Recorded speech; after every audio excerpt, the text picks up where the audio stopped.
ওকে, তাহলে আগের আগের দিন আমাদের অ্যালগি সম্পর্কে একটি ইন্ট্রোডাকশন কমপ্লিট হয়েছে এবং প্রত্যেকটা যে group like algae, bryophyta, pteridophyta, gymnosperm এবং অ্যাঞ্জিওস্পার্ম, এদের লাইফ সাইকেলের মধ্যে যে বিশেষ বিশেষ যে পার্থক্যগুলো ছিল সেগুলো আমরা সব দেখেছি এবং এদের লাইফ সাইকেলটা কেমন সেগুলো সব আমরা দেখেছি। তো আজকে যেটা দেখব সেটা হচ্ছে যে অ্যালগি সম্পর্কে আরও ডিটেলসে আমরা দেখব, আর অ্যালগিকেও যে আরও কতগুলো ভাগে ভাগ করা হয়েছে সেই সমস্ত ভাগগুলো সম্পর্কে জানবো। সো অ্যাকর্ডিং টু এনসিআরটি এগিয়ে যাওয়া যাক। সবার ফার্স্টে কী বলছে? সবার ফার্স্টে বলছে algae are useful to man in a variety of ways. তবে অ্যালগি কীভাবে ইউজফুল, এটা একটা ইম্পর্টেন্ট পয়েন্ট যে অ্যালগি কীভাবে ইউজফুল এই জিনিসটা মাঝে মধ্যে চলে আসে। তাহলে অ্যালগি যেভাবে ইউজফুল, যেটা এনসিআরটিতে লেখা রয়েছে সেগুলো সবই ভালো করে বুঝতে হবে। সবার ফার্স্টে লেখা রয়েছে at least a half of the total carbon die oxide fixation on the earth is carried out by algae through photosynthesis. So এখানে যে এই যে জিনিসটা লেখা রয়েছে at least a half of the total carbon die oxide fixation, half of the total carbon die oxide fixation, এই টার্মটা মনে রাখতে হবে যে যত কার্বন ডাই অক্সাইড ফিক্সেশন হচ্ছে, কার্বন ডাই অক্সাইড ফিক্সেশন মানে হচ্ছে আমরা জানি বাতাসে কার্বন ডাই অক্সাইড গ্যাস রয়েছে, এই কার্বন ডাই অক্সাইড গ্যাসকেই সবুজ উদ্ভিদেরা বা সবুজ উদ্ভিদরা, যাদের মধ্যে ক্লোরোফিল রয়েছে, ক্লোরোফিল নামে একটা পিগমেন্ট রয়েছে, তারা এই কার্বন ডাইঅক্সাইড গ্যাসকে ফিক্স করে কোন এনার্জি কাজে লাগিয়ে? সোলার এনার্জিকে কাজে লাগিয়ে। তো সবুজ উদ্ভিদেরা এটা করে কি পদ্ধতির সাহায্যে? তাকে বলে ফটোসিনথেসিস। তো এই যে ফটোসিনথেসিসটা হচ্ছে তার জন্যই কার্বন ডাইঅক্সাইড থেকে গ্লুকোজ নামে যে আমরা নিউট্রিয়েন্টসটা পাচ্ছি সেই গ্লুকোজটা তৈরি হচ্ছে। এই যে ফটোসিনথেসিস তার হাফ অফ দ্য, মানে টোটাল ফটোসিনথেসিস যতটা হচ্ছে তার হাফ অফ ফটোসিনথেসিস বলা যেতে পারে যে অ্যালগি থ্রুতে হচ্ছে। তো এই জিনিসটা ইম্পর্টেন্ট যে half of the total photosynthesis বা half of the total carbon die oxide fixation, এই টার্মটা মনে রাখতে হবে বা এই কোয়ান্টিটিটা মনে রাখতে হবে যেটা বলে দিয়েছে এখানে। তারপরে বলছে যে being photosynthetic they increase the level of dissolved oxygen in their immediate environment. এই ব্যাপারটা কি? তো যখন ফটোসিনথেসিস হচ্ছে, ফটোসিনথেসিসে আসলে কী হয়? ফটোসিনথেসিসে কী কী লাগে? ফটোসিনথেসিসে সানলাইট লাগে, ফটোসিনথেসিসে কার্বন ডাই অক্সাইড লাগে, ফটোসিনথেসিসে ওয়াটার লাগে এবং ক্লোরোফিল পিগমেন্ট লাগে। আর ফটোসিনথেসিসে যেটা রিলিজ হয় সেটা হচ্ছে অক্সিজেন। ফটোসিনথেসিসে কী হয়? অক্সিজেন রিলিজ হয় এবং গ্লুকোজ প্রোডাকশন হয়। মানে ফটোসিনথেসিস ব্যাপারটা এরকম, যেটা যদি ফটোসিনথেসিস হয়, ফটোসিনথেসিস যদি ফটোসিনথেসিস হয় তাহলে ফটোসিনথেসিসে কী কী লাগছে? ফটোসিনথেসিসে আমার লাগছে এদিক থেকে কার্বন ডাই অক্সাইড গ্যাস লাগছে, আর কি লাগছে? সানলাইট লাগছে, সানলাইট লাগছে,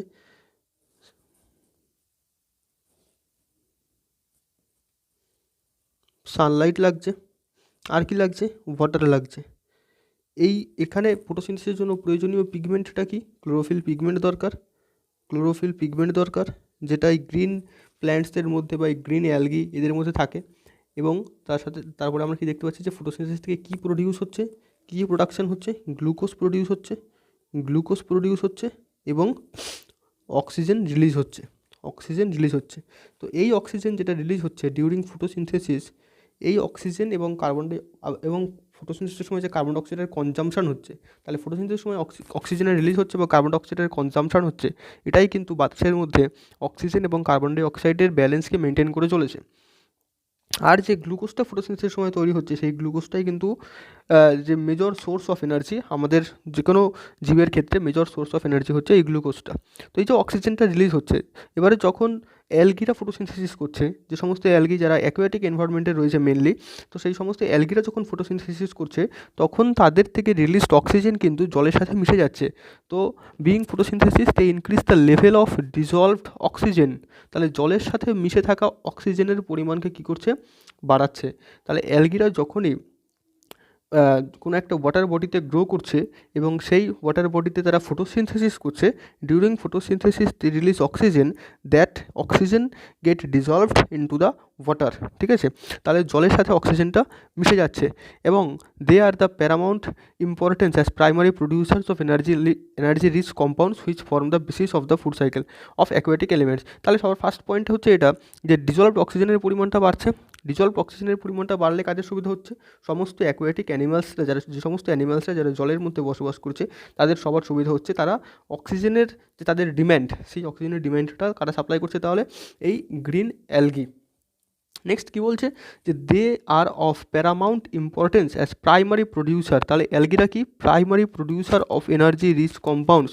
এই যে primary producer of energy rich compounds, এই এনার্জি রিচ কম্পাউন্ডটা কি, এনার্জি রিচ কম্পাউন্ডটা হচ্ছে গ্লুকোজ। এই গ্লুকোজটার প্রাইমারি প্রডিউসার কে, প্রাইমারি প্রডিউসার হিসাবে অ্যাকোয়াটিক এনভায়রনমেন্টে ফাংশন করছে কারা, অ্যালগিরা, which form the basis of the food cycle. এবারে ফুড সাইকেল ব্যাপারটাকে একটু বুঝতে হবে। ফুড সাইকেল মানে কি, যে আমরা যে খাবারটা খাচ্ছি সেটা কীভাবে আসছে। তো সবার ফার্স্টে যে খাবার মানে যেটা অ্যাকচুয়ালি যে major source of energy glucose, সেটা কারা তৈরি করছে, প্রডিউসাররা তৈরি করছে। প্রডিউসার হচ্ছে মেনলি প্ল্যান্টস, যাদের মধ্যে ক্লোরোফিল আছে, যারা সোলার লাইটকে ট্র্যাপ করতে পারে, ঠিক আছে। তাহলে এই প্রডিউসাররা গ্লুকোজ তৈরি করছে, প্রডিউস করছে, তারপরে সেখান থেকে একটা প্রাথমিক খাদক, তারপরে একটা গৌণ খাদক, এইভাবে বিভিন্ন ধরনের বিভিন্ন লেভেলে ধাপে ধাপে এগিয়ে গিয়ে আলটিমেটলি টার্সিয়ারি যে কনজিউমার তারা খাবারটা পাচ্ছে। মানে এইভাবেই আর কি খাবারটা পুরো জীবজগতের মধ্যে ছড়িয়ে পড়ছে, এনার্জিটা আর কি খাবারের রূপে পুরো জীবজগতের মধ্যে ছড়িয়ে পড়ছে। তো এর বেসিসটা মানে প্রাইমারি একদম বেসটা কারা তৈরি করছে, প্রাইমারি বেসটা তৈরি করছে অ্যালগিরা in the water body, in the aquatic environment বা অ্যাকুয়াটিক ইকোসিস্টেম। অ্যাকুয়াটিক ইকোসিস্টেমে এই টোটাল যে ফুড সাইকেল বা ফুড চেইন বলা যেতে পারে, ফুড চেইনের যে বেসে কারা রয়েছে, অ্যালগিরা রয়েছে, মেজরিটি অ্যালগিরা রয়েছে, কারণ তারাই এই যে এনার্জি রিচ কম্পাউন্ড বা গ্লুকোজ সেটাকে প্রডিউস করছে, ঠিক আছে। মেনি স্পেসিস অফ এরপরের যে ইনফরমেশানগুলো আরও ইম্পর্টেন্ট, কী বলছে, many species of Porphyra, laminaria and sargassum are among the 70 species of marine algae of hydrocolloid or water holding substance. ওকে, এখানে দেখো এখানে কী কী রয়েছে, কী কী স্পিসিসের কথা বলা রয়েছে, পরফাইরা, ল্যামিনারিয়া এবং সার্গাসাম, তিনটে ভেরি ভেরি ইম্পর্টেন্ট নাম, পরফাইরা, ল্যামিনারিয়া এবং সার্গাসাম, ঠিক আছে। পরফাইরা, ল্যামিনারিয়া এবং সার্গাসাম, এই তিনটে নাম মনে রাখতে হবে। কেন তাদেরকে কেন এখানে আমরা তারা কেন গুরুত্বপূর্ণ, ঠিক আছে। তাহলে আর among the 70 species of marine algae used as food, ঠিক আছে। তাহলে মেরাইন অ্যালগি যারা সমুদ্রে থাকছে, মেরাইন মানে হচ্ছে সামুদ্রিক অ্যালগি, যাদেরকে আমরা কীভাবে ব্যবহার করতে পারি, খাবার হিসাবে ব্যবহার করতে পারি। তাহলে ল্যামিনারিয়া, সার্গাসাম এবং পরফাইরা দে আর অ্যামং 70 স্পিসিস, এমন 70টা স্পিসিস আছে অ্যালগিদের যাদেরকে আমরা খাবার হিসাবে ব্যবহার করতে পারি। তার মধ্যে ল্যামিনারিয়া, পরফাইরা এবং সার্গাসাম ইনসাইডটিতে লেখা রয়েছে, এবং এই ল্যামিনারিয়া, পরফাইরা এবং সার্গাসাম নাম তিনটে মনে রাখতে হবে। তাদেরকে আমরা খাবার হিসাবে মানে খেতে পারি, তাদেরকে আমরা খেতে পারি মানে খাবার মতো অ্যালগি। তারপরে কি বলছে, তারপরে লাইনটা, তারপরে আরও ইম্পর্টেন্ট পয়েন্ট, যে certain marine brown and red algae produce large amount of hydrocolloids. তাহলে এই যে এটা ছিল যে পরফাইরা, ল্যামিনারিয়া, সার্গাসাম, এরা এই মেরাইন অ্যালগিগুলো কীভাবে ইউজ করছে, ইউজড অ্যাজ ফুড। মেরাইন কথার অর্থ হচ্ছে যে সামুদ্রিক, ঠিক আছে। এরকম আরও কিছু মেরাইন অ্যালগি রয়েছে, মেরাইন ব্রাউন অ্যালগি এবং রেড অ্যালগি। ব্রাউন অ্যালগি এবং রেড অ্যালগি কাকে বলে আমরা দেখবো, ঠিক আছে। ব্রাউন অ্যালগি এবং রেড অ্যালগি দিয়ে প্রডিউস লার্জ অ্যামাউন্ট অফ হাইড্রোকলয়েডস। হাইড্রোকলয়েডস মানে হচ্ছে এমন কিছু সাবস্টেন্স যেগুলো ওয়াটারকে হোল্ড করতে পারে, যেগুলো ওয়াটারকে নিজের মধ্যে ধরে রাখতে পারে, মানে কোনো পাত্র নয়, স্পঞ্জের মতো কিছু, যেটা আর কি ভিজে ভিজে থাকে সবসময়, ওয়াটারকে হোল্ড করতে পারে। সো সেটা কি বলছে, ওয়াটার হোল্ডিং সাবস্টেন্স, ঠিক আছে।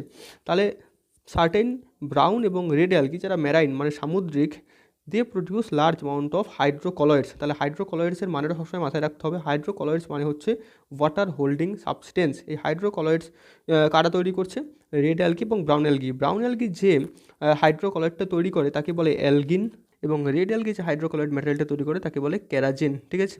সো ব্রাউন অ্যালগি তৈরি করছে অ্যালজিন এবং রেড অ্যালগি তৈরি করছে carrageenan. They are good water holding substance. So algin এবং carrageenan they are good water holding substance produced by brown algae and red algae. Okay, they are produced by brown algae and red algae. তাহলে এখানে আমরা দেখতে পাচ্ছি যে অ্যালগিটা কীভাবে আমাদের ক্ষেত্রে ইউজফুল, ঠিক আছে। হিউম্যান যে সোশ্যাল লাইফ, ঠিক আছে, মানে হিউম্যান সোসাইটির জন্য বা হিউম্যানসদের জন্য অ্যালগিরা কীভাবে গুরুত্বপূর্ণ। যেমন আমরা আগে দেখলাম যে অ্যাকোয়াটিক অ্যানিম্যালস, অ্যাকোয়াটিক এনভায়রনমেন্ট, সেখানে তারা অক্সিজেনের পরিমাণ বাড়াচ্ছে, প্রাইমারি ফুড প্রোডাকশান করছে, মানে প্রাইমারি প্রডিউসার হিসাবে অ্যাক্ট করছে। তারপরে আমরা দেখলাম যে আমরা কিছু অ্যালগিকে খেতে পারি, খাবার হিসাবে ব্যবহার করতে পারছি। আবার এমন কিছু অ্যালগি রয়েছে যারা কিছু ওয়াটার হোল্ডিং সাবস্টেন্সকে তৈরি করছে। এই ওয়াটার হোল্ডিং সাবস্টেন্সগুলোকে ব্যবহার করে এমন কিছু জিনিসকে অনেক দূরে দূরে ট্রান্সপোর্ট করা হয় যেগুলো আর কি ওয়াটার ছাড়া বাঁচতে পারে না বা ওয়াটার ছাড়া খারাপ হয়ে যায়। সেরকম জিনিসগুলোকে এই ওয়াটার হোল্ডিং সাবস্টেন্স দিয়ে মুড়ে দিয়ে তারপরে সেগুলোকে অনেক দূরে দূরে ট্রান্সপোর্ট করা যেতে পারে, which are used commercially. So বিভিন্ন কমার্শিয়াল ক্ষেত্রে এই ওয়াটার হোল্ডিং সাবস্টেন্সকে বা হাইড্রোকলয়েডসকে ব্যবহার করা যেতে পারে। তারপর আরেকটা ভেরি ইম্পর্টেন্ট বলছে অ্যাগার, ঠিক আছে। অ্যাগার, আমরা শুনেছি অ্যাগার অ্যাগার মিডিয়াম, সেই অ্যাগার অ্যাগার মিডিয়ামের যে agar, one of the commercial products obtain from gelidium and gracilaria. So gelidium এবং গ্রাসিলারিয়া এরা হচ্ছে রেড অ্যালগি। জিলেডিয়াম এবং গ্রাসিলারিয়া এরা হচ্ছে কি রেড অ্যালগি, রেড অ্যালগি। এই জিলেডিয়াম এবং গ্রাসিলারিয়া রেড অ্যালগি থেকে পাওয়া যাচ্ছে Agar that are used to grow microbes and preparations of ice creams and jellies. Very important line, very very important. তাহলে অ্যাগারকে কী কাজে ব্যবহার করা হচ্ছে? অ্যাগারকে ব্যবহার করা হচ্ছে মাইক্রোবসকে গ্রো করার জন্য। আমরা এটা শুনে থাকবো, অনেকেই শুনেছো যে অ্যাগার মিডিয়ামে বা অ্যাগার মিডিয়ামে মাইক্রোবসকে গ্রো করা হয়। সো এই যে অ্যাগার মিডিয়াম, এই মিডিয়ামটা কোথা থেকে পাচ্ছি আমরা? জিলেডিয়াম এবং গ্রাসিলারিয়া থেকেই পাওয়া যাচ্ছে। জিলেডিয়াম এবং গ্রাসিলারিয়া নামে রেড অ্যালগি থেকেই এই অ্যাগারটা পাওয়া যাচ্ছে, ঠিক আছে। এবং এছাড়া এই অ্যাগারের আর কি ইউজফুলনেস আছে বা অ্যাগারের আর কি ব্যবহার আমরা করি?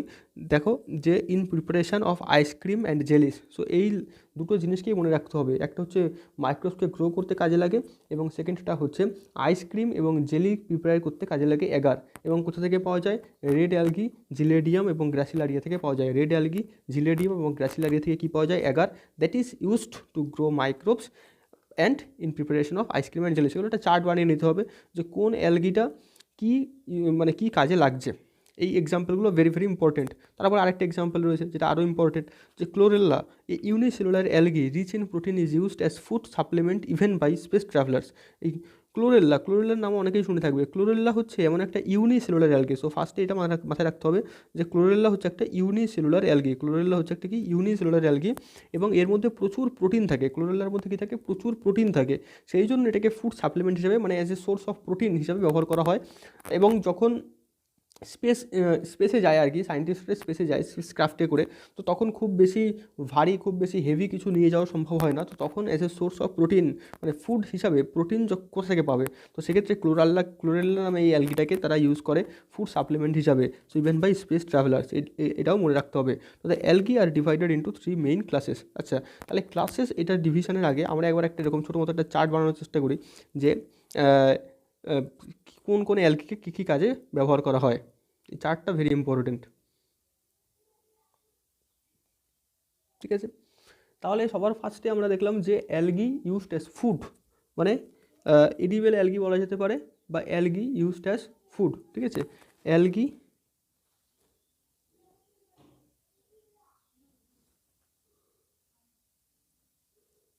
Used as food. খাবার হিসাবে কোন কোন অ্যালগিকে ব্যবহার করা হচ্ছে? খাবার হিসেবে ব্যবহার করা হয়, যেটা বললাম যে বিভিন্ন মেরাইন অ্যালগি রয়েছে, 70 স্পেসিস রয়েছে মেরাইন অ্যালগির, তাদেরকে খাবার হিসেবে ব্যবহার করা হতে পারে। তার মধ্যে 3টে ইম্পর্টেন্ট স্পেসিস এনসাইটিতে লেখা রয়েছে, সেই 3টের নাম মনে রাখতে হবে। তারা হচ্ছে মেরাইন অ্যালগি, পরফাইরা, ল্যামিনারিয়া এবং সারগ্যাসাম, ঠিক আছে। পরফাইরা,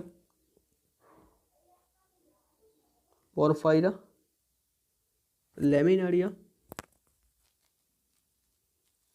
আর সারগাসাম, ঠিক আছে। পরফাইরা, ল্যামিনারি এবং সারগাসাম, এরা কি? এরা হচ্ছে মেরাইন অ্যালগি, ওকে। পরফাইরা, ল্যামিনারি এবং সারগাসাম হচ্ছে মেরাইন অ্যালগি। নেক্সট হচ্ছে যে কিছু অ্যালগি যেগুলো হাইড্রোকলয়েড তৈরি করতে সাহায্য করে। So production of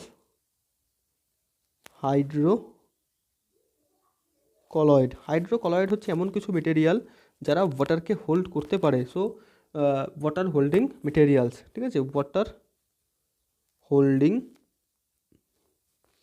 materials. তাহলে হাইড্রোকলয়েড কারা? হাইড্রোকলয়েড হচ্ছে ওয়াটার হোল্ডিং মেটেরিয়ালস। এই হাইড্রোকলয়েডকে কারা তৈরি করছে? কিছু ব্রাউন অ্যালগি তৈরি করছে এবং কিছু রেড অ্যালগি তৈরি করছে।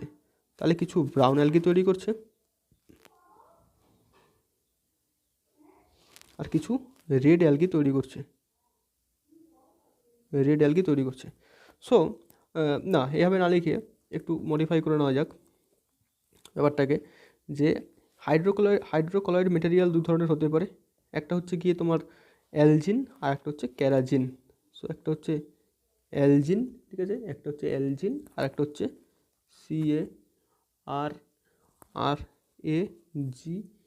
CARAGEN, অ্যালজিন এবং ক্যারাজিন। সো অ্যালজিনটা পাওয়া যাচ্ছে কোথা থেকে? Obtained obtained from brown algae. আর কেরাজিন কোথা থেকে পাওয়া যাচ্ছে? Obtained from red algae. ঠিক আছে, তাহলে রেড অ্যালগি থেকে পাওয়া যাচ্ছে কেরাজিন এবং ব্রাউন অ্যালগি থেকে পাওয়া যাচ্ছে অ্যালজিন। Very important. আর এনসিআরটিতে শুধু লিখে থাকলে এনসিআরটি দিয়ে পড়তে গেলে এটা মনে রাখাটা কঠিন হবে। যদি এরকমভাবে লাইন ডায়াগ্রাম বা এরকমভাবে চার্ট বানিয়ে নেওয়া হয় তাহলে এটা মানে রিভিশন করতেও সুবিধা হবে এবং পড়াটাও ইজি হবে, আই থিঙ্ক ভালো মনেও থাকবে। আমিও তাই করেছিলাম। সো এদের অ্যালজিন এবং কেরাজিন হচ্ছে গিয়ে কি হাইড্রোকলয়েড বা ওয়াটার হোল্ডিং সাবস্টেন্স। ঠিক আছে, এরপরে যেটা আসছে, যে এরপরে আমরা যেটা দেখলাম সেটা হচ্ছে অ্যাগার। ঠিক আছে, বা আগারও অনেকে বলে। সো আগার, ঠিক আছে। আগার হচ্ছে গিয়ে কি, আগার কোথা থেকে পাওয়া যাচ্ছে? Obtained from red algae. ঠিক আছে, obtained from red algae. Red অ্যালগির এক্সাম্পল কি? রেড অ্যালগির এক্সাম্পল হচ্ছে জিলেডিয়াম এবং গ্রাসিলারিয়া। ঠিক আছে, so GELI, gelidium and gracilaria, gelidium and gracilaria obtain from red algae. So আগারটা কোথা থেকে পাওয়া যাচ্ছে? রেড অ্যালগি থেকে পাওয়া যাচ্ছে। রেড অ্যালগির এক্সাম্পল কি? জিলেডিয়াম এবং গ্রাসিলারিয়া, এরা আগারকে দিচ্ছে। এবারে আগারের ফাংশনটাও ইম্পর্টেন্ট, আগারের ফাংশনটা ভেরি ভেরি ইম্পর্টেন্ট। ওকে, আগারের দুটো ফাংশন রয়েছে, দুটো ফাংশনকেই গুরুত্ব দিয়ে মনে রাখতে হবে, শুধু একটা ফাংশনকে মনে রাখলে হবে না। দুটো ফাংশন কি দেখো, ফাংশনস অফ আগার বা ইউজ অফ আগার। আগারকে আমরা দুটো ভাবে ইউজ করি। একটা হচ্ছে as a medium, used as a medium to grow microbes, used as a medium to grow microbes। ঠিক আছে, used as a medium to grow microbes। আর নেক্সটটা কি? নেক্সটটা হচ্ছে আগারকে আরেকটা কিছু ব্যবহার করা হয় in preparation, used in preparation of ice creams and jellies। so used in preparation of ice creams and jellies. So ice cream এবং জেলি তৈরি করতেও আগারকে ব্যবহার করা হচ্ছে। আগারের এই যে দুটো ফাংশন রয়েছে, দুটো ফাংশন ভেরি ইম্পর্টেন্ট। তাহলে আগার কোথা থেকে পাওয়া যাচ্ছে? রেড অ্যালগি থেকে পাওয়া যাচ্ছে। এক্সাম্পল কি? জিলেডিয়াম এবং গ্রাসিলারিয়া। আর আগারের কী কাজে ব্যবহার করা হয় আগারকে? Used as a medium to grow microbes grow করার জন্য পেট্রি ডিশের মধ্যে একটা মিডিয়াম দিতে হয় যার মধ্যে মাইক্রোবস গ্রো করে। সো মিডিয়ামটা আগারটাকে অ্যাজ এ সেই মিডিয়াম হিসেবে ব্যবহার করা যেতে পারে। এবং used in preparation of ice creams and jellies, ice cream এবং জেলি প্রিপারেশনেও আগার ব্যবহার করা হয়। ঠিক আছে, তারপরে হচ্ছে কি নেক্সটটা হচ্ছে যে food supplement in the space. ঠিক আছে, food supplement in the space. So food supplement or protein supplement, protein SUPPLE supplement in the space,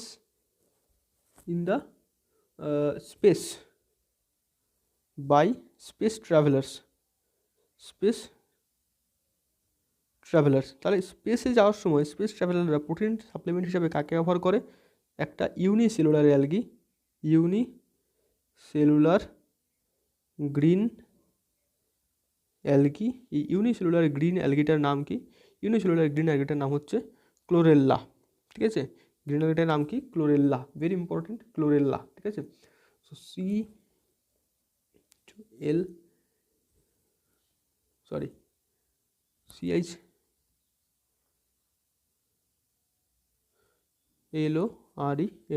chlorella. ঠিক আছে, সো ক্লোরেল্লা হচ্ছে একটা non motile algae. It is a non motile algae, it is a unicellular algae. এবং এখানে একটা important point মনে রাখতেই হবে যে chlorella it is very rich in protein. ক্লোরেল্লায় প্রচুর প্রোটিন পাওয়া যায়, ক্লোরেল্লায় প্রচুর প্রোটিন থাকে এবং সেই জন্যেই ক্লোরেল্লাকে স্পেস ট্রাভেলার্সরাও প্রোটিন সাপ্লিমেন্ট হিসাবে ইউজ করে। ঠিক আছে, তাহলে এই যে কটা এক্সাম্পল, এই কটা এক্সাম্পলকে একটা জায়গায় নোট করে নিয়ে, পরিষ্কার করে নোট করে নিয়ে বারবার রিভাইজ করতে হবে। ঠিক আছে, যে ফুড সাপ্লিমেন্ট হিসেবে কাকে ব্যবহার করা হচ্ছে, হাইড্রোকলয়েড প্রোডাকশানে কাকে ব্যবহার করা হচ্ছে, অ্যাগার কে দিচ্ছে, এবং স্পেসে যাওয়ার সময় স্পেস ট্রাভেলার্সরা প্রোটিন সাপ্লিমেন্ট হিসাবে কাকে ব্যবহার করছে, কোনটা রেড অ্যালগি কোনটা গ্রিন অ্যালগি, যেটা যেটা মেনশন করা আছে সেটা মনে রাখতে হবে। যেমন অ্যালজিনটা পাওয়া যাচ্ছে একটা ব্রাউন অ্যালগি থেকে, ক্যারাজিনটা পাওয়া যাচ্ছে একটা রেড অ্যালগি থেকে, অ্যাগারটা পাওয়া যাচ্ছে একটা রেড অ্যালগি থেকে, protein supplement in space it is a green algae. এই পয়েন্টগুলো মনে রাখতে হবে। আর ফুড হিসাবে ব্যবহার করা হয় কাদেরকে, পরফাইরা, ল্যামিনারিয়া এবং সার্গাসেমকে। ঠিক আছে, আর যে পয়েন্টগুলো কিছু ছিল যে half of the total carbon dioxide fixation on the earth is carried out by algae. ঠিক আছে, যে আর্থের মধ্যে half the total carbon dioxide fixation কারা করছে, অ্যালগিরা করছে। অ্যালগি আর কী করছে, অ্যালগি যখন ফটোসিনথেসিস করছে তখন অক্সিজেন রিলিজ করছে, সেই অক্সিজেন অ্যাকোয়াটিক বডির বা ওয়াটার বডির যে ডিজলভড অক্সিজেনের মাত্রা সেটাকে বাড়াচ্ছে, যার ফলে ওয়াটার বডির যে অ্যানিমালসরা তারা অক্সিজেনের যে ডিম্যান্ড মানে ওয়াটার বডির অ্যানিমালসদের যে অক্সিজেনের ডিম্যান্ড সেটা পূরণ হচ্ছে। আর তাছাড়া অ্যালগিরা ওয়াটার বডির বা ওয়াটার ইকোসিস্টেমের প্রডিউসার হিসাবে কাজ করছে। প্রডিউসার মানে একদম বেসে যে থাকে এবং যে গ্লুকোজকে প্রোডাকশান করে। এখানে বলেছে একটা হাই এনার্জি কম্পাউন্ডস মানে হচ্ছে গ্লুকোজ। সো এই পয়েন্টটা, এই কতগুলো পয়েন্ট এখান থেকে আমাদের মনে রাখতে হবে about the usefulness of algae. ঠিক আছে, অ্যালগির যে ব্যবহার বা অ্যালগির যে গুরুত্ব, about the importance of algae, তো এই পয়েন্টগুলো আমাদের মনে রাখতে হবে। তারপরে যেটা ইম্পর্টেন্ট যে এই অ্যালগিকে আমরা কতগুলো ভাগে ভাগ করেছি।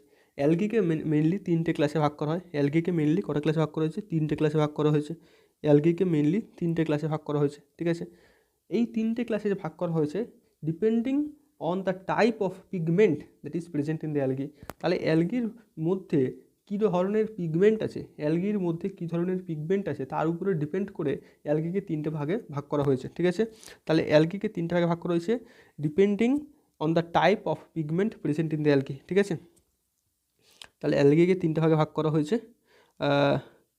কী কী 3টে ভাগ ফার্স্টে দেখে নেওয়া যাক। 3টে ভাগ রয়েছে, একটা হচ্ছে আমার গ্রিন অ্যালগি, সবার ফার্স্ট হচ্ছে green algae.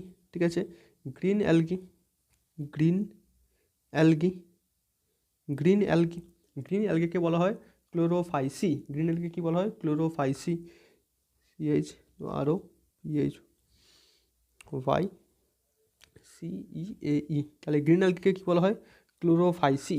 Green algae, green অ্যালগির পরে হচ্ছে brown algae, brown algae, brown algae. Brown algae কী বলা হচ্ছে, ব্রাউন অ্যালগিকে বলা হয় ফিওফাইসি, ব্রাউন অ্যালগিকে বলা হয় ফিওফাইসি।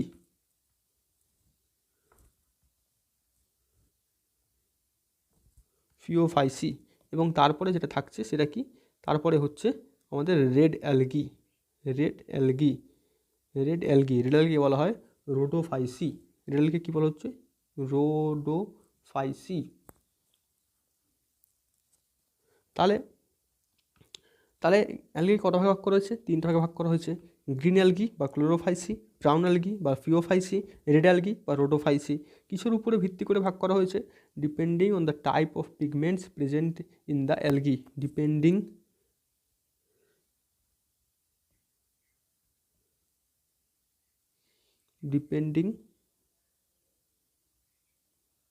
on the type of pigments present in the algae. তাহলে অ্যালগিগুলোর মধ্যে 3টে যে ক্লাস, 3টে ক্লাসের অ্যালগির মধ্যে 3 টাইপের পিগমেন্ট মানে স্পেসিফিক পিগমেন্ট থাকে। সেই পিগমেন্টগুলোর নাম আমরা ফার্স্টে জেনে নেব যে কোন অ্যালগিতে কী কী ধরনের পিগমেন্ট থাকে। তো সবার ফার্স্টে যেটা দেখা যাচ্ছে গ্রিন অ্যালগি। তো গ্রিন অ্যালগির মধ্যে স্বাভাবিক গ্রিন পিগমেন্ট থাকবে, স্বাভাবিক, খুবই স্বাভাবিক। তাহলে সবার ফার্স্টে গ্রিন অ্যালগির মধ্যে কী থাকছে, গ্রিন পিগমেন্ট থাকছে। গ্রিন পিগমেন্টটা কি, ক্লোরোফিল এ এবং ক্লোরোফিল বি। তাহলে গ্রিন অ্যালগির মধ্যে কী থাকছে, ক্লোরোফিল এ এবং ক্লোরোফিল বি, ক্লোরোফিল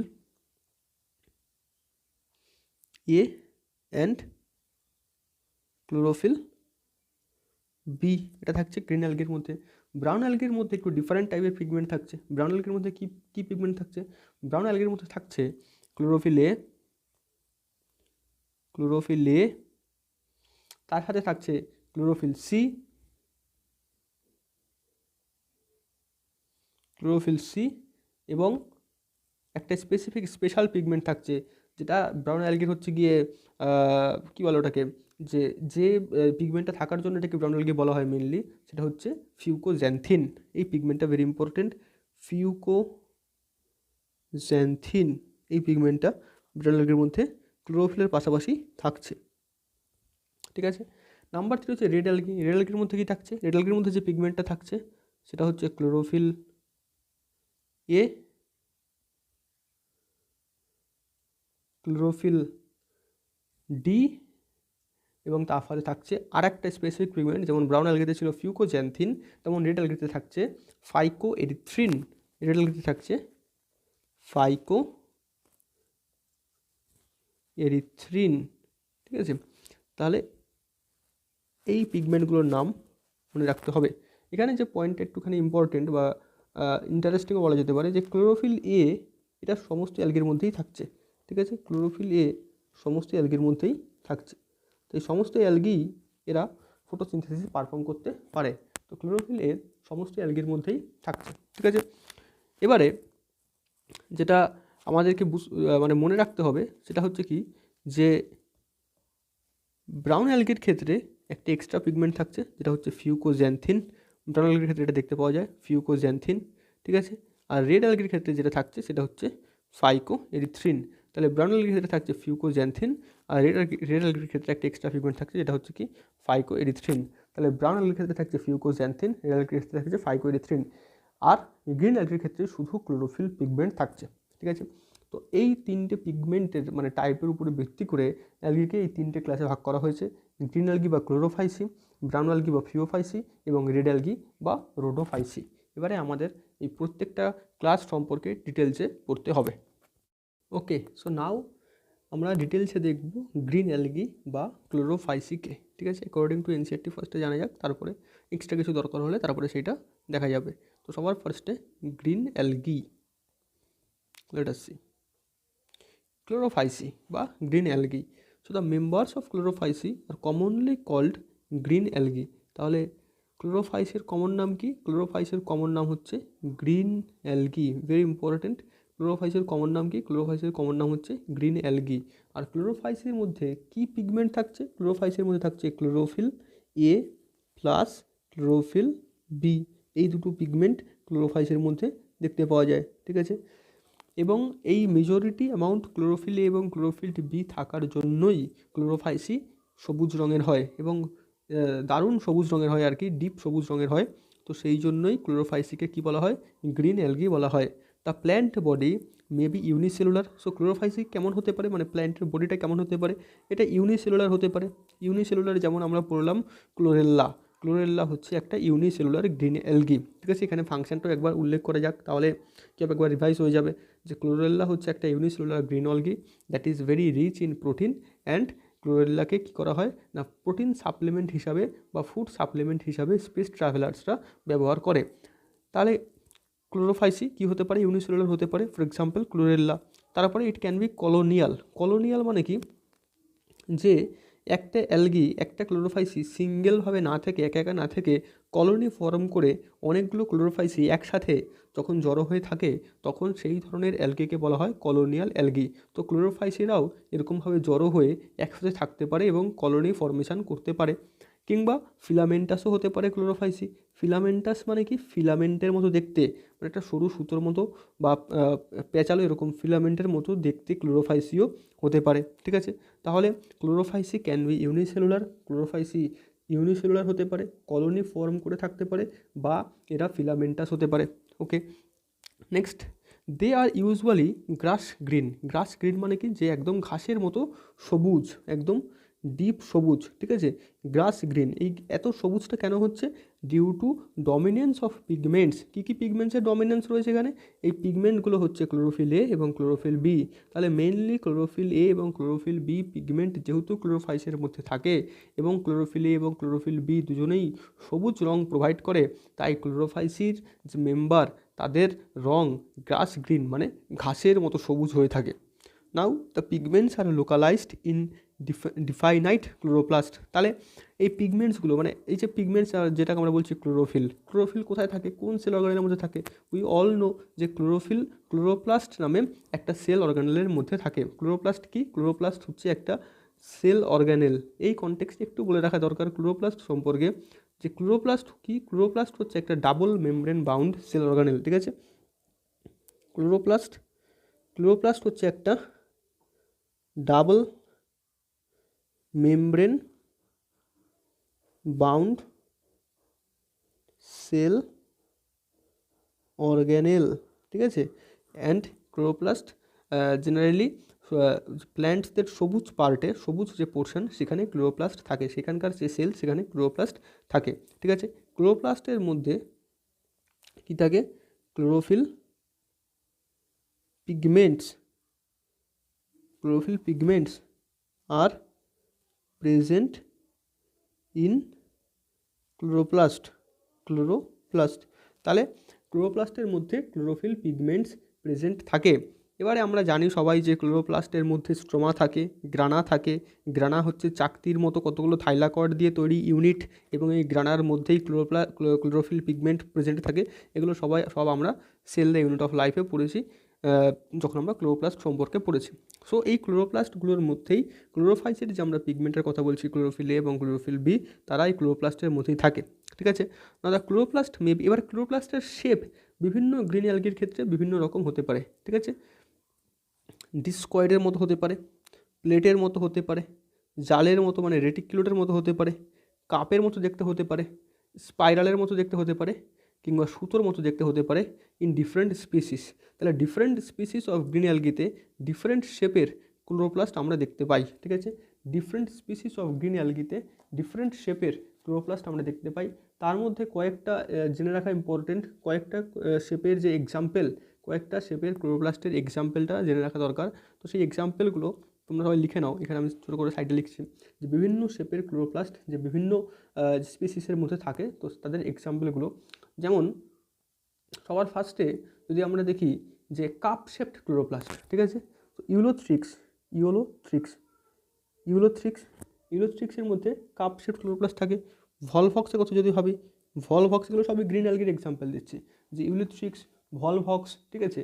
এবং আর একটা যেটা এনসিআরটি এই বছরের এনসিআরটি বই থেকে, মানে এই চ্যাপ্টার থেকে এক্সক্লুড করে প্রতিষ্ঠার মধ্যে রেখেছে, সেটাও একটু জেনে রাখা দরকার। সেটা হচ্ছে ক্লামাইডোমোনাস,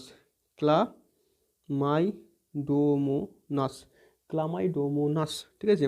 ক্লামাইডোমোনাস কি? একটা unicellular protist having chloroplast pigment. তো ক্লামাইডোমোনাসের মধ্যেও ক্লোরোপ্লাস্ট থাকছে।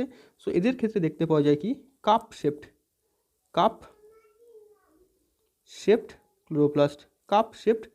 ক্লোরোপ্লাস্ট। তাহলে এদের ক্ষেত্রে কি দেখতে পাওয়া যায়? কাপ শেপড ক্লোরোপ্লাস্ট, মানে কাপের মতো ক্লোরোপ্লাস্ট, খানিকটা এরকম। এদের ক্লোরোপ্লাস্টটা খানিকটা এরকম, কাপের মতো দেখতে ক্লোরোপ্লাস্ট, ঠিক আছে। নেক্সট যে এক্সাম্পলটা মনে রাখতে হবে, যে কাপ শেপড ক্লোরোপ্লাস্টের পরে যেটা ইম্পর্টেন্ট সেটা হচ্ছে স্পাইরাল ক্লোরোপ্লাস্ট, ঠিক আছে। স্পাইরাল শেপড ক্লোরোপ্লাস্ট তাদের ক্ষেত্রে দেখতে পাওয়া যায়। তো এটাও খুবই ইম্পর্টেন্ট যে স্পাইরোগাইরার ক্ষেত্রে দেখতে পাওয়া যায় স্পাইরাল ক্লোরোপ্লাস্ট দেখতে পাওয়া যায়। স্পাইরাল ক্লোরোপ্লাস্টটা খানিকটা এরকম শেপের স্পাইরাল ক্লোরোপ্লাস্ট দেখতে পাওয়া যায়, ঠিক আছে। তারপরে যে আমরা দেখলাম আরেকটা যেটা এখানে লেখা নেই, সেটা হচ্ছে star shaped chloroplast, very important. যে জিগনিমা নামে একটা অ্যালগির ক্ষেত্রে, জিগনিমা, ঠিক আছে, ZYGNEMA, জিগনিমা। এই জিগনিমা অ্যালগিতে স্টার শেপড, এটা খুবই ইম্পর্টেন্ট, স্টার শেপড ক্লোরোপ্লাস্ট দেখতে পাওয়া যায়। মানে এরকম, জিগনিমাতে এরকম স্টার শেপড ক্লোরোপ্লাস্ট দেখতে পাওয়া যায়, ঠিক আছে। তাহলে স্পাইরোগাইরার ক্ষেত্রে স্পাইরাল শেপড ক্লোরোপ্লাস্ট দেখতে পাওয়া যায়, জিগনিমার ক্ষেত্রে স্টার শেপড ক্লোরোপ্লাস্ট দেখতে পাওয়া যায়, ইলোথ্রিক্স, ভলভক্স এবং ক্লামাইডোমোনাসের ক্ষেত্রে কাপ শেপড ক্লোরোপ্লাস্ট দেখতে পাওয়া যায়। সো মোটামুটি এই কটা এক্সাম্পল এগুলো মনে রাখা দরকার, যে বিভিন্ন শেপের ক্লোরোপ্লাস্ট, বিভিন্ন ধরনের যে অ্যালগি, বিভিন্ন স্পিসিস অফ গ্রিন অ্যালগি, তাদের ক্ষেত্রে এরকম বিভিন্ন ধরনের ক্লোরোপ্লাস্ট, বিভিন্ন শেপের ক্লোরোপ্লাস্ট দেখতে পাওয়া যায়, ঠিক আছে। তাহলে ক্লোরোপ্লাস্ট বিভিন্ন শেপের হতে পারে, ডিস্কয়েড মানে এরকম গোল মতো, রাউন্ড মতো এরকম হতে পারে, তারপরে প্লেটের মতো দেখতে হতে পারে, রেটিকুলেট মানে এরকম জালের মতো ক্লোরোপ্লাস্ট হতে পারে, তারপরে কাপের মতো হতে পারে, স্পাইরাল হতে পারে, স্টার শেপও হতে পারে। So in different species different shape of chloroplast are present, ঠিক আছে। Most of the members have one or more storage bodies. এটা আরেকটা ইম্পর্টেন্ট পয়েন্ট, যে স্টোরেজ বডিস, ঠিক আছে। এই স্টোরেজ বডিগুলোকে কী বলা হয়? পাইরিনয়েডস। তাহলে গ্রিন অ্যালগিদের যে স্পেসিফিক স্টোরেজ বডি দেখতে পাওয়া যায়, সেই স্টোরেজ বডিকে কী বলে? পাইরিনয়েডস। গ্রিন অ্যালগিদের ক্ষেত্রে এই পাইরিনয়েডস দেখতে পাওয়া যায় অ্যাজ এ স্টোরেজ বডি। এবং এই পাইরিনয়েডসটা কোথায় থাকে? এটা খুবই ইম্পর্টেন্ট, যে pyrenoids are located inside the chloroplast. এই যে স্টোরেজ বডি বা pyrenoids, they are located inside the ক্লোরোপ্লাস্টের মধ্যে এই পাইরিনয়েডসগুলো থাকে, ঠিক আছে। সো পাইরিনয়েডস আসলে কি, তো আমরা দেখি একটু পাইরিনয়েডস, ঠিক আছে। সো স্টোরেজ বডি বা পাইরিনয়েডস দেখতে পাওয়া যায়, পাইরিনয়েডস, পাইরিনয়েডস, ঠিক আছে।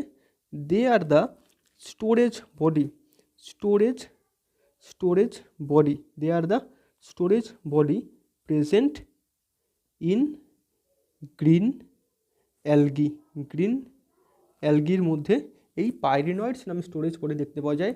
এটা ভেরি ভেরি ইম্পর্টেন্ট। এই পাইরিনয়েডসের মধ্যে মানে পাইরিনয়েডসের দ্বারা আসলে কী স্টোর অবস্থায় থাকে, মানে এখানে এটি স্টোর স্টার্চ, তাহলে পাইরিনয়েড কী স্টোর করে, স্টার্চকে স্টোর করে রাখে, ঠিক আছে। পাইরিনয়েডের স্ট্রাকচারটা কেমন আসলে, পাইরিনয়েড হচ্ছে ভিতরের দিকে প্রোটিন এবং বাইরের দিকে স্টার্চের কোটিং, এরকম একটা স্ট্রাকচার। পাইরিনয়েড হচ্ছে এমন একটা স্ট্রাকচার যার ভিতরের দিকে প্রোটিন এবং বাইরের দিকে স্টার্চের কোটিং থাকে। মানে পাইরিনয়েডের ক্ষেত্রে দেখা যায় যে ভিতরের দিকে, একটু বড় করে রাখি, তাহলে ভিতরের দিকে প্রোটিন থাকে, এরকম, এবং বাইরের দিকে এরকম স্টার্চ মলিকিউল দেখতে পাওয়া যায়, বাইরের দিকে এরকম স্টার্চ মলিকিউল দেখতে পাওয়া যায়, ঠিক আছে। এটা হচ্ছে আমার পাইরিনয়েডস। এই পাইরিনয়েডস কাকে স্টোর করছে, তাহলে স্টার্চকে স্টোর করে রাখছে। এই প্রোটিনটা হচ্ছে আসলে এক ধরনের এনজাইম, আর বাইরের দিকে এরকম স্টার্চগুলো স্টোরড অবস্থায় থাকে, ঠিক আছে। তাহলে starch storing body in green algae is pyrenoids, ঠিক আছে। Starch storing body in green algae is pyrenoids. পাইরিনয়েডসের ভিতরের দিকে মানে সেন্ট্রাল সাইডে কী থাকছে, প্রোটিন, এবং পেরিফেরাল সাইডে কী থাকছে, স্টার্চ। পেরিফেরাল সাইডে কী থাকছে, স্টার্চ। পেরিফেরাল সাইডে কী থাকছে, স্টার্চ। Very important.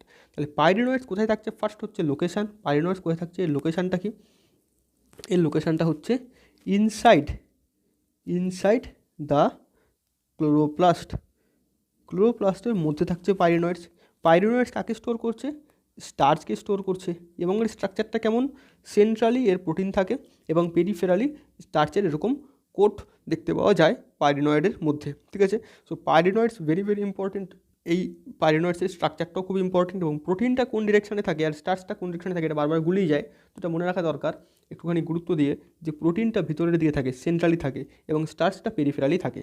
স্টার্চ কখনোই সেন্ট্রালি থাকে না, স্টার্চ বাইরের দিকে থাকে এবং প্রোটিন ভিতরের দিকে থাকে পাইরিনয়েড স্ট্রাকচারে।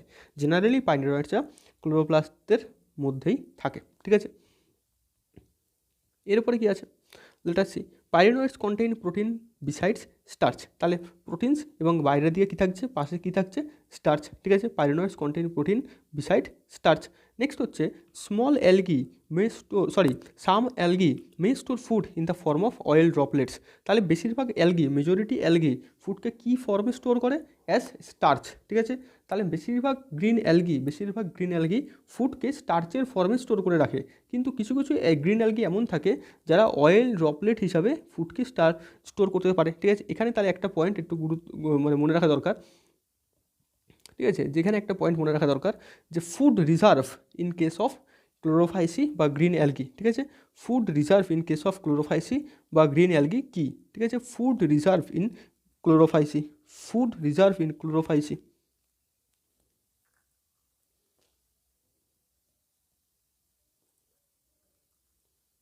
Food reserve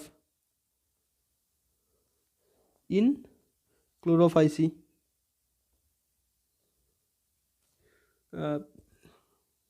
or green algae.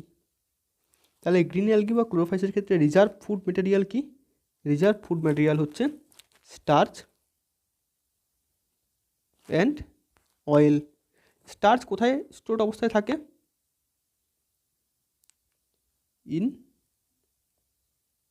পাইরিনয়েডস। পাইরিনয়েডস নামে কিছু স্পেসিফিক স্ট্রাকচার যেটা স্টার্চকে স্টোর করে, এবং মেইন ফুড রিজার্ভটা কী তাহলে, বা রিজার্ভ ফুড ম্যাটেরিয়াল কি, মেইন রিজার্ভ ফুড ম্যাটেরিয়াল কি গ্রিন অ্যালগিদের ক্ষেত্রে, স্টার্চ এবং অয়েল। এটা ভেরি ইম্পর্টেন্ট যে গ্রিন অ্যালগিদের ক্ষেত্রে মেইন রিজার্ভ ফুড ম্যাটেরিয়াল হচ্ছে স্টার্চ এবং অয়েল, এটা ভুললে চলবে না, ঠিক আছে। তারপর কী বলছে, যে তাহলে some green algae may also store food in the form of oil droplets. Now green algae usually have a rigid cell wall. তাহলে অ্যালগিদের সেল ওয়াল জেনারেলি রিজিড হয়, এটা আমি সেল ওয়াল পড়ানোর সময় বলেছিলাম যে অ্যালগিদের সেল ওয়াল রিজিড হয়, cell wall not cell membrane, cell wall.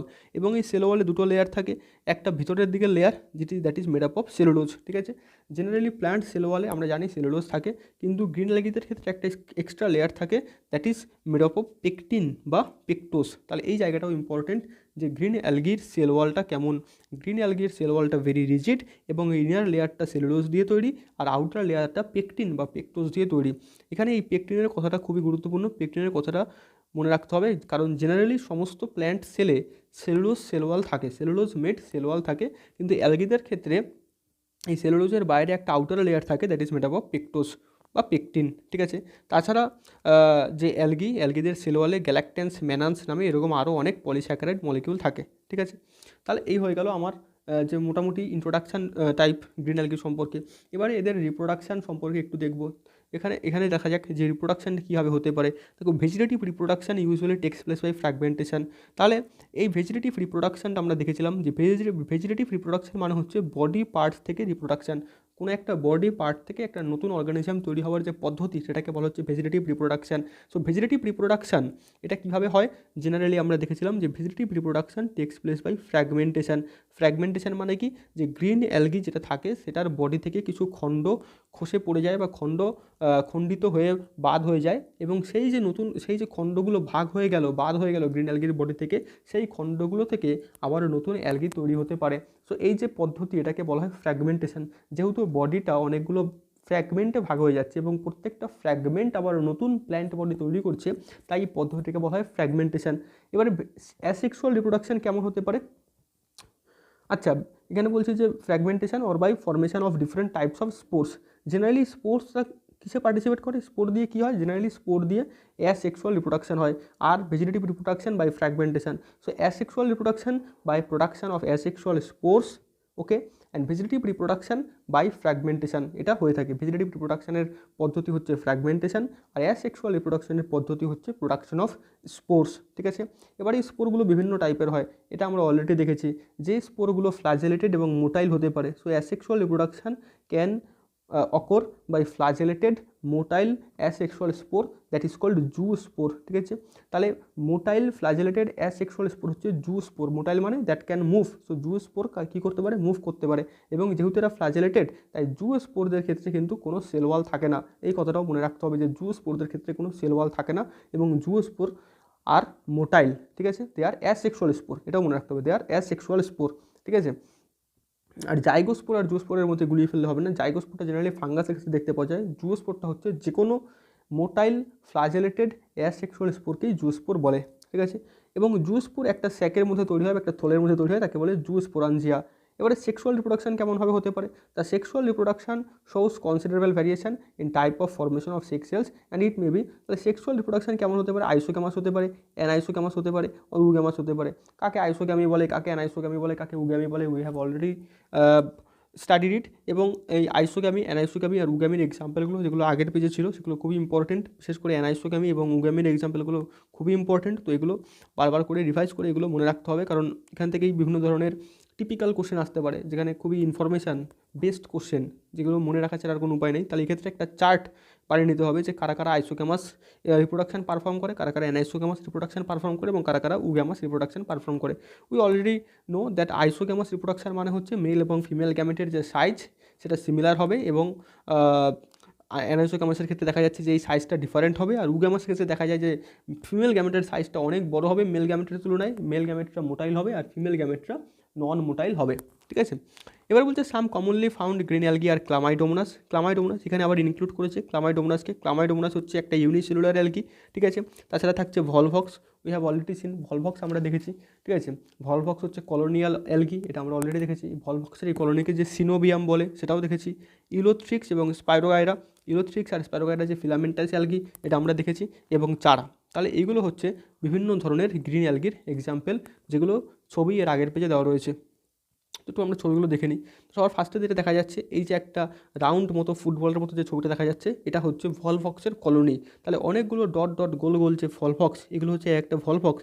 এই ভলভক্সগুলো অনেকগুলো ভলভক্স মিলে এরকম কলোনি ফর্মেশন করে, ঠিক আছে। তাহলে অনেকগুলো ভলভক্স মিলে এরকম কলোনি ফর্মেশন করে, এবং পিছনের দিকে যে ছোটো ছোটো 3টে গোল দেখা যাচ্ছে, ওগুলো হচ্ছে ডটার কলোনি। আর বাইরের দিকে যে বড় গোলটা দেখা যাচ্ছে, সেটা হচ্ছে প্যারেন্ট কলোনি। তাহলে এরকম অনেকগুলো ভলভক্স একত্রে থেকে একটা কলোনি গঠন করে, এবং এই কলোনিটাকে কী বলা হয়, সিনোবিয়াম। তাহলে কলোনি অফ দ্য ভলভক্স, এটা কি, colony of Volvox, it is called, colony of ভলভক্সকে কী বলে, সিনোবিয়াম, সিনোবিয়াম, কলোনি অফ ভলভক্সকে কী বলে, সিনোবিয়াম বলে, ঠিক আছে। তাহলে এটা হয়ে গেল, আমরা দেখতে পাচ্ছি যে ভলভক্স। এবারে ভলভক্সের ক্ষেত্রে কী দেখতে পাওয়া যায়, যে ভলভক্সের ক্ষেত্রে কাপ শেপড ক্লোরোপ্লাস্ট দেখতে পাওয়া যায়। এটা মনে রাখতে হবে যে ভলভক্সের ক্ষেত্রে কাপ শেপড ক্লোরোপ্লাস্ট দেখতে পাওয়া যায়। সো ভলভক্সের ক্ষেত্রে কীরকম ক্লোরোপ্লাস্ট থাকে, cup shaped chloroplast in the cells of Volvox, এটা আমরা দেখতে পাই, ঠিক আছে। তাহলে এটা হচ্ছে ভলভক্সের কলোনি। তারপরে এখানে সাইডে আরেকটা ছবি দেওয়া রয়েছে, এটা আই থিঙ্ক ইউলোথ্রিক্সের ছবি দেওয়া রয়েছে, ইয়েস, এটা হচ্ছে ইউলোথ্রিক্স। তো ভলভক্সের পাশে যেটা দেখা যাচ্ছে ইউলোথ্রিক্স। ইউলোথ্রিক্স কি, ইউলোথ্রিক্স হচ্ছে একটা, এটা কি, এটা হচ্ছে ইউলোথ্রিক্স। ইউলোথ্রিক্স কি, ইউলোথ্রিক্স হচ্ছে একটা ফিলামেন্টাস অ্যালগি। যেহেতু এটা একটা ফিলামেন্টের মতো, তাই মানে একটা সুতোর মতো, তাই ইউলোথ্রিক্সকে বলা হয় ফিলামেন্টাস অ্যালগি, ঠিক আছে। এবং ইউলোথ্রিক্সের ক্ষেত্রে জেনারেলি কোনো ব্রাঞ্চ দেখতে পাওয়া যায় না, তাই ইউলোথ্রিক্স হচ্ছে আনব্রাঞ্চড। ইউলোথ্রিক্স কোনো ব্রাঞ্চ তৈরি করেনি, এরকম একটা লম্বা ফিলামেন্টের মতোই থাকে, তাই ইউলোথ্রিক্সকে বলা হচ্ছে আনব্রাঞ্চড ফিলামেন্টাস অ্যালগি, ঠিক আছে। এরপরে আরেকটা ব্যাপার একটু জানতে হবে, যে ইউলোথ্রিক্সরা এরা রানিং ওয়াটারে থাকে। So they are present in, বা এদের হ্যাবিটেট কি, running water. They are present in running, মানে যে জলের স্রোত আছে, রানিং ওয়াটার কোথায় থাকে, যেমন রিভার, ঠিক আছে। রিভারের যে ওয়াটার, নদীর যে জল, নদীর জলের স্রোত আছে, এবং এই স্রোতের মধ্যেই ইউলোথ্রিক্সদের দেখতে পাওয়া যায়, ঠিক আছে।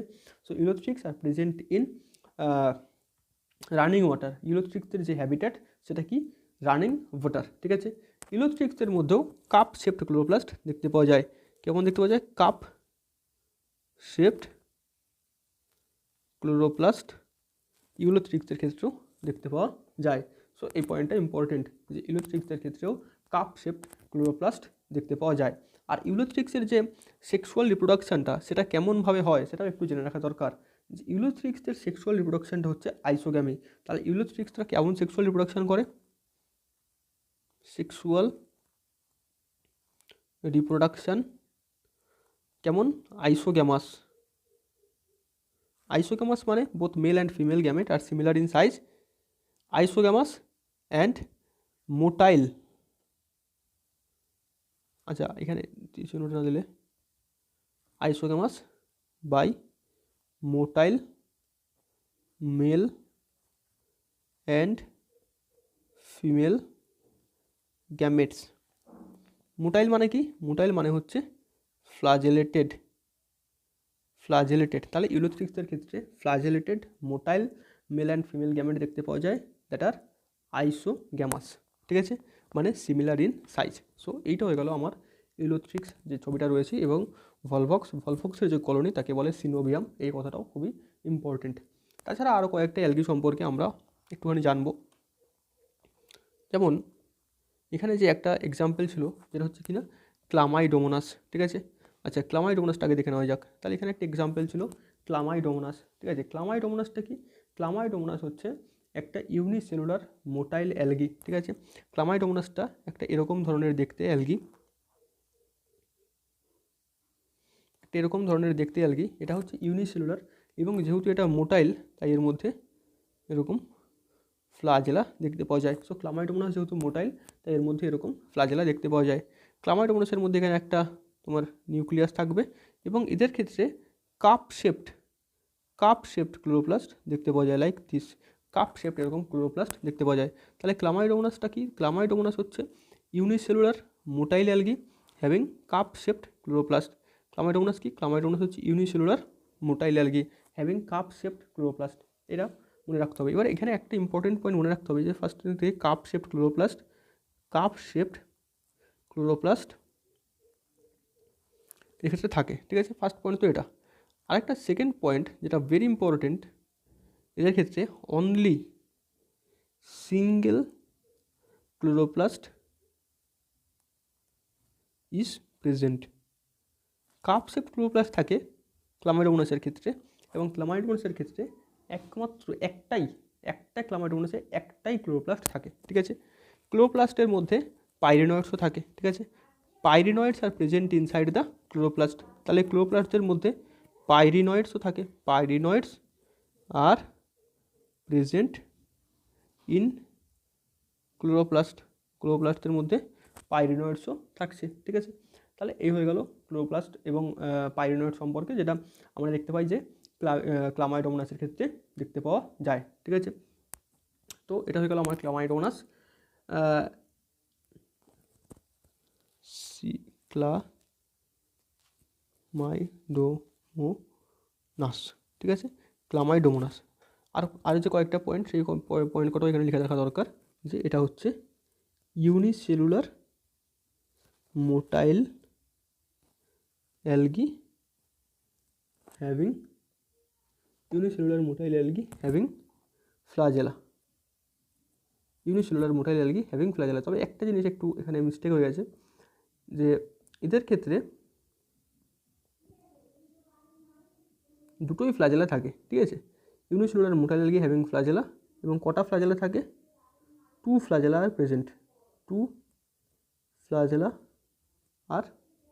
প্রেজেন্ট, ঠিক আছে। তাহলে এই হয়ে গেল আমার ক্লামাইডোমোনাস সম্পর্কে। এরপরে আরও কয়েকটা গ্রিন অ্যালগি সম্পর্কে আমরা অলরেডি দেখলাম, যেমন এটা হচ্ছে গিয়ে রিয়েল ইমেজ অফ যেটা আমরা দেখলাম যে ভলভক্স। তাহলে এগুলো দেখা যাচ্ছে যে ভলভক্সের একটা কলোনি অফ ভলভক্সের কলোনিকে কী বলে? সিনোবিয়াম, ঠিক আছে। আর ছোটো ছোটো যে ডিপ গ্রিন যেগুলো দেখতে পাওয়া যাচ্ছে, এগুলো হচ্ছে ডটার কলোনি। আর বড় যে লার্জ গ্রিন কালারের দেখতে পাওয়া যাচ্ছে, এটা হচ্ছে প্যারেন্ট কলোনি, ঠিক আছে। তাহলে এটা হচ্ছে আমার ভলভক্স। তারপরে কি দেখা যাচ্ছে? এটা দেখা যাচ্ছে একটা ইউলোথ্রিক্স, যেটা আমরা অলরেডি দেখলাম ইউলোথ্রিক্সটা, ঠিক আছে, যেটা অলরেডি এনসিটির মধ্যে দেখা গেল, যেটা হচ্ছে কি ইউলোথ্রিক্স। তারপরে দেখা যাচ্ছে স্পাইরোগাইরা। সো এটা হচ্ছে স্পাইরোগাইরার মধ্যে ফিলামেন্টাস ক্লোরোপ্লাস্ট দেখতে পাওয়া যায়। এবার এখানে কয়েকটা পয়েন্ট মনে রাখতে হবে, যে স্পাইরোগাইরাদের কিন্তু, যেমন আমরা দেখলাম ইউলোথ্রিক্সদের যেটা রানিং ওয়াটারে যাদেরকে দেখতে পাওয়া যায়, তেমনই স্পাইরোগাইরাদের ক্ষেত্রে আমরা জানি যে স্পাইরোগাইরাদের ক্ষেত্রে আমরা অলরেডি দেখেছি যে স্পাইরাল ক্লোরোপ্লাস্ট থাকে, এবং Spirogyra they are present in stagnant water, মানে জমা জলে থাকে, লাইক পন্ড, মানে পুকুরে জেনারেলি এদেরকে দেখতে পাওয়া যায়। পন্ড অর লেকও বলা যেতে পারে। পুকুর এবং লেকে স্পাইরোগাইরাদের দেখতে পাওয়া যায়, ঠিক আছে। এরপরে যেটা আছে সেটা হচ্ছে চারা, যেটা আমরা লাস্ট এক্সাম্পলে দেখলাম। তো এটা হচ্ছে কি? এটা হচ্ছে চারা। ভেরি ইম্পর্টেন্ট ছবিটা। চারা হচ্ছে গিয়ে একটা মোস্ট অ্যাডভান্সড অ্যালগি, ঠিক আছে। চারা হচ্ছে কি? মোস্ট অ্যাডভান্সড অ্যালগি, ঠিক আছে। চারাদের ক্ষেত্রে দেখতে পাওয়া যায় ক্যালসিফাইড সেল ওয়াল। চারাদের ক্ষেত্রে কী দেখতে পাওয়া যায়? চারার ক্ষেত্রে দেখতে পাওয়া যায় ক্যালসিফাইড সেল ওয়াল। ক্যালসিফাইড মানে এদের সেল ওয়ালে ক্যালসিয়ামের ডিপোজিশন থাকে। তো চারার ক্ষেত্রে সেল ওয়ালে ক্যালসিয়ামের ডিপোজিশন থাকে, ঠিক আছে। এইবারে আরও কয়েকটা, যেহেতু এটা একটা মোস্ট অ্যাডভান্সড অ্যালগি, তাই এক্ষেত্রে আরও কয়েকটা উন্নত ধরনের ক্যারেক্টারিস্টিক্স চারা এই অ্যালগিটার ক্ষেত্রে দেখতে পাওয়া যায়, ঠিক আছে। চারার ক্ষেত্রে দেখতে পাওয়া যায় মাল্টি সেলুলার সেক্স অর্গান দেখতে পাওয়া যায়। তাহলে অনলি ইন চারা multi cellular sex organ is present. একমাত্র চারার ক্ষেত্রেই মাল্টি সেলুলার সেক্স অর্গান দেখতে পাওয়া যায়। মাল্টি সেলুলার সেক্স অর্গান একমাত্র চারা অ্যালগির ক্ষেত্রে দেখতে পাওয়া যায়। এদের যে সেল ওয়াল সেটা ক্যালসিফাইড হয়, ঠিক আছে। And one of the advance algae হচ্ছে চারা, one of the advance algae হচ্ছে চারা, ঠিক আছে। এবারে চারার যে উপরের পোর্শনটা, এই উপরের পোর্শনটায় থাকে উগোনিয়াম, ঠিক আছে। এবং চারা হচ্ছে একটা বাইসেক্সুয়াল অ্যালগি, মানে একটাই অ্যালগির মধ্যেই তার যে মেল পার্ট এবং ফিমেল পার্ট দুটোই থাকে। চারা খুবই একটা অ্যাডভান্স অ্যালগি, ঠিক আছে। তো চারার একটা অ্যালগির মধ্যেই একটা মেল পার্ট এবং ফিমেল পার্ট দুটোকে বহন করে। উপরের দিকে থাকে আপার উগোনিয়াম, উগোনিয়াম মানে হচ্ছে ফিমেল রিপ্রোডাক্টিভ পার্ট, আর নিচের সাইডে মানে নিচের দিকে থাকছে লোয়ার অ্যানথ্রেডিয়াম, ঠিক আছে। উপরের দিকে কী থাকছে উগোনিয়াম এবং নিচের দিকে কী থাকছে অ্যানথ্রেডিয়াম, মানে মেল রিপ্রোডাক্টিভ পার্ট, ঠিক আছে। তাহলে এটা হচ্ছে চারার সম্পর্কে। যেহেতু চারা একটা one of the advanced algae, তাই এর ক্ষেত্রে আলাদা আলাদা এরকম মুগোনিয়াম এবং অ্যানথ্রেডিয়াম দেখতে পাওয়া যায়, মাল্টি সেলুলার সেক্স অর্গান দেখতে পাওয়া যায়, আর ক্যালসিফাইড সেল ওয়াল চারার ক্ষেত্রে আমরা দেখতে পাই, ঠিক আছে। চারার ক্ষেত্রে কি দেখতে পাওয়া যায় ক্যালসিফাইড সেল ওয়াল দেখতে পাওয়া যায়। আচ্ছা, আর একটা জিনিস ইম্পর্টেন্ট, যে স্পাইরোগারার ক্ষেত্রে অ্যাসেক্সুয়াল স্পোর হচ্ছে স্পাইরোগারার ক্ষেত্রে নন মোটাইল অ্যান্ড নন ফ্লাজেলেটেড। এই নন মোটাইল এবং নন ফ্লাজেলেটেড যে অ্যাসেক্সুয়াল স্পোর, এটাকে কী বলা হয় অ্যাপ্লানোস্পোর, ঠিক আছে। এটা স্পাইরোগারাদের ক্ষেত্রে দেখতে পাওয়া যায়। সো এই হয়ে গেল মোটামুটি। আর কয়েকটি এক্সাম্পল গ্রিন অ্যালগি সম্পর্কে এখানে একটু নোট করে রাখা দরকার, মাঝে মধ্যে চলে আসতে পারে। তো এক্সাম্পল কটা একবার করে দেখে নেবে, ঠিক আছে। কয়েকটি এক্সাম্পল মাত্র। তো যেমন চারা, ঠিক আছে।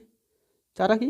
চারা হচ্ছে মোস্ট ডেভেলপড গ্রিন অ্যালগি। তো এটা লিখে রাখা ভালো যে চারা হচ্ছে মোস্ট ইভলভড গ্রিন অ্যালগি, 1 নম্বর। নাম্বার 2 কী আছে? নাম্বার 2 এমন কিছু গ্রিন অ্যালগি আছে যারা প্যারাসাইটস, ঠিক আছে। কিছু প্যারাসাইটিক গ্রিন অ্যালগি রয়েছে যারা ফটোসিনথেসিস করতে পারে, আবার প্যারাসাইট হিসেবেও থাকে। সো কিছু প্যারাসাইটিক গ্রিন অ্যালগি থাকছে, প্যারাসাইটিক গ্রিন অ্যালগি। তারা কারা? তাদের এক্সাম্পলটা হচ্ছে সিফালিউরাস, ঠিক আছে। সিফালিউরস, ঠিক আছে। এই সিফালিউরস অ্যাকচুয়ালি একটা ডিজিজ তৈরি করে একটা প্ল্যান্টের। তো সেই প্ল্যান্টের উপরে সে প্যারাসাইট হিসাবে থাকে এবং ডিজিজটা তৈরি করে। ডিজিজটাকে বলা হয় রেড রাস্ট ডিজিজ অফ টি। চা গাছে এরা প্যারাসাইট হিসেবে থাকে এবং চা গাছের রেড রাস্ট ডিজিজ এই রোগটা তৈরি করে, ঠিক আছে। তারপরে এমন একটা অ্যালগি রয়েছে যার ক্ষেত্রে অল্টারনেশন অফ জেনারেশন দেখতে পাওয়া যায়, ঠিক আছে। সেই এক্সাম্পলটাও লিখে রাখা ভালো। ক্ল্যাডোফোরার ক্ষেত্রে কি দেখতে পাওয়া যায়? অল্টারনেশন অফ জেনারেশন দেখতে পাওয়া যায়,